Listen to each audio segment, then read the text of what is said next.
Good afternoon, I'm Starlic Williams, My name is Alexander Randon.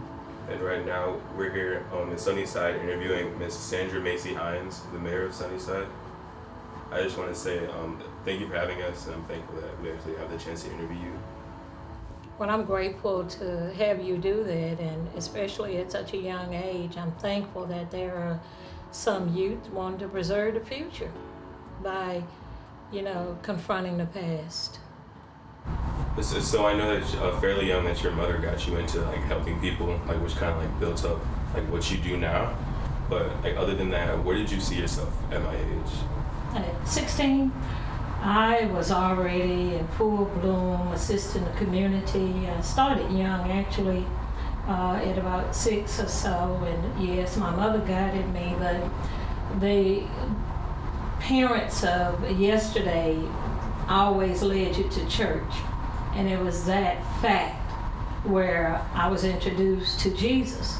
And in my dreams and aspirations, they always ask you, what are your aspirations? And mine was to be like Jesus, because primarily he could walk through a crowd and he knew and sensed what their concerns, what their pains were, and who were there for the wrong reasons.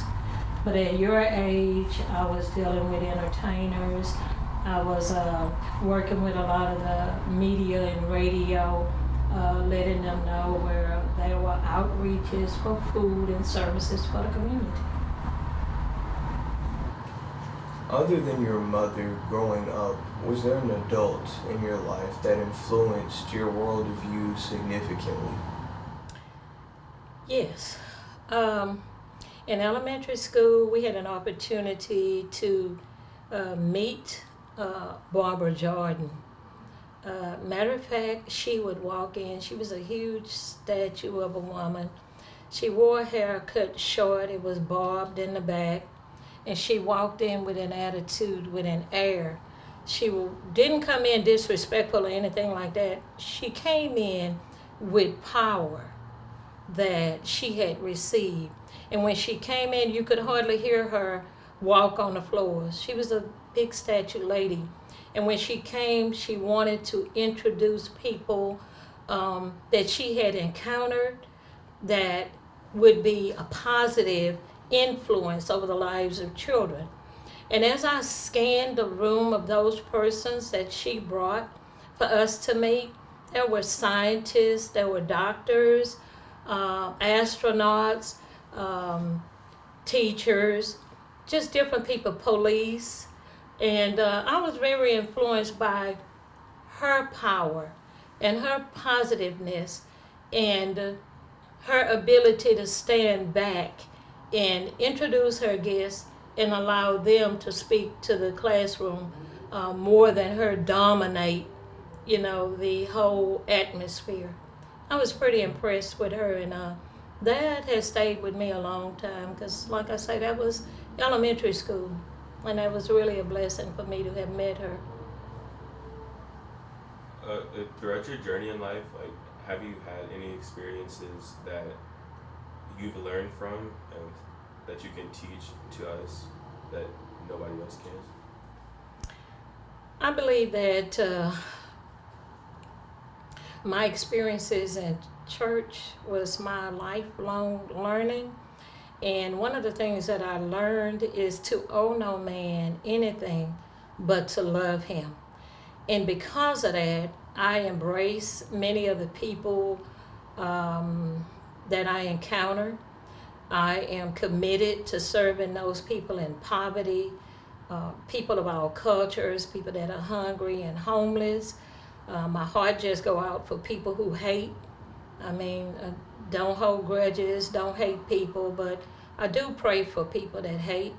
But I was influenced basically by my upbringing in the church, the Christian leadership. Being able to love people that don't love you, being able to help people that not necessarily will help you back. And I do find that many of the hundreds of thousands of people that I serve, very few will come back to help. While growing up, what were some of the challenges or obstacles that you had to overcome? In my earlier days, I used to cry all the time. People used to hurt my feelings with things that they said, and primarily not being directed at me, but it was the fact that even now, this generation can see the pain from so many people being hurt and killed and murdered. So many children are argumentative with their parents, and parents are going against each other. Well, I experienced the same thing. And again, I had to depend on what I learned through my experiences in Christian education.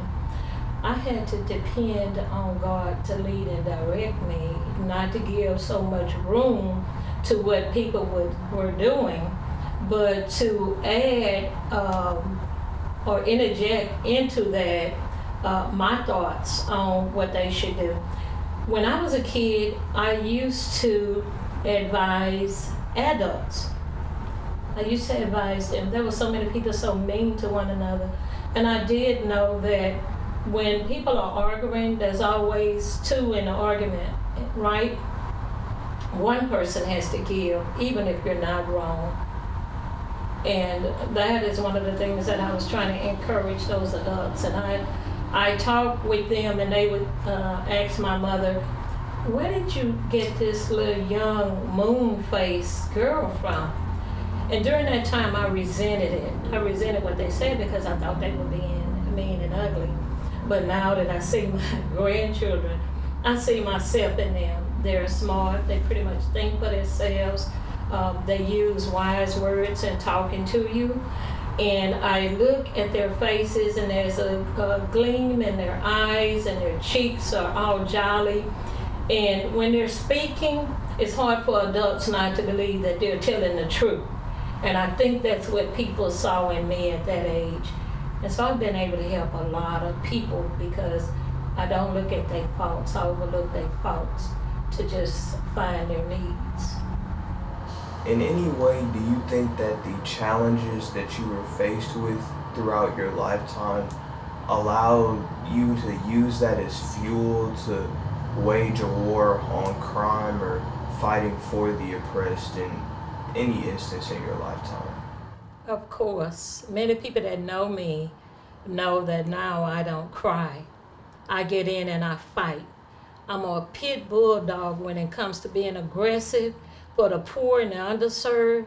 I try to get the leaders of the city and the leaders of this country to pay attention to those people that are underserved and restore their integrity in the places that they are. A lot of the things that I do is, right now, senior citizens are fast becoming our number one homeless and hungry population. A lot of them have no place to stay and are living with children or out on the street. I've been very aggressive in working with the mayor in trying to get facilities for them to go. A lot of them are veterans. There's just literally no place to go. We had a catastrophic storm, August 25th, 2017, and many of the people whose houses were in poor conditions are falling in, now have no place to go back to.